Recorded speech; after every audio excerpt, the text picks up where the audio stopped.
O ano de 2024 nem acabou e o MST já está ameaçando realizar novas invasões no próximo ano. Em março, ações lideradas por mulheres estão programadas, enquanto abril deverá marcar uma nova onda de invasões de terras.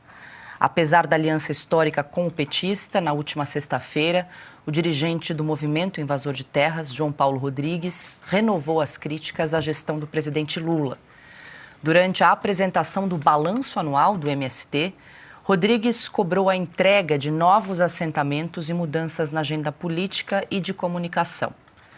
Invasões recentes foram realizadas para tentar pressionar o governo Lula a tomar novas medidas em favor da reforma agrária. Pressionado, Lula se reuniu hoje com o ministro do Desenvolvimento Social e Agrário, Paulo Teixeira, para tratar da insatisfação do setor. Nos bastidores, o MST pede a demissão do ministro. Na semana passada, Teixeira prometeu um pacote de ações para janeiro. Entre elas, a aquisição de 700 milhões de reais em terras para a reforma agrária e o início de um programa de negociação de dívidas de produtores rurais, o Desenrola Rural, além de 1 bilhão de reais em linhas de crédito para assentados e também para quilombolas. Piotr, parece que não é só o setor financeiro, a Faria Lima, que está descontente aí com esse governo. O MST tem reclamado e não é de hoje. Está faltando atenção aí aos invasores de terras. Se eles tivessem um pouco de honestidade intelectual, eles diriam que estão com saudades do governo Bolsonaro. Foram 400 mil títulos. Na conta mais, digamos, conservadora, é 360 ou 370 mil títulos de regulação fundiária. Ou seja, o sem terra recebia terra, recebia titulação também. Ele passava a ser dono. Sendo dono, ou seja, reconhecido como proprietário daquela terra, ele conseguia, por exemplo, fazer um empréstimo no banco.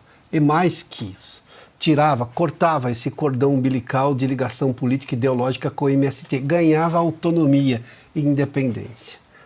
Durante o governo Bolsonaro nem se compara, não houve, acho que nos primeiros 8 meses do governo Lula já tinha ultrapassado o número dos 4 anos do governo Bolsonaro de invasão de terra. Ou seja, elege-se o presidente que diz que esta é a questão, no caso do Lula, que vai resolver o problema do sem terra, e o sem terra aumenta as invasões, diminui o número de titulação fundiária e eles prometem fazer mais porque estão descontentes com o governo. Onde é que tem lógica nisso? Óbvio que não tem lógica alguma.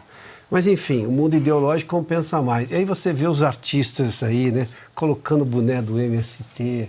É no mínimo ridículo, mas é bem pior do que isso. E ainda falando em MST, Augusto, vale lembrar que nesse ano foi aprovado o pacote anti-invasão que propôs aí uma série de penalidades contra invasores de terras, melhor dizendo, né? Entre elas, a proibição de participar de licitações, de programas de reforma agrária e também o acesso a incentivos fiscais ou também auxílios sociais por um período de 2 anos para tentar mitigar aí as invasões dos movimentos. Você pode tentar mitigar de outra maneira.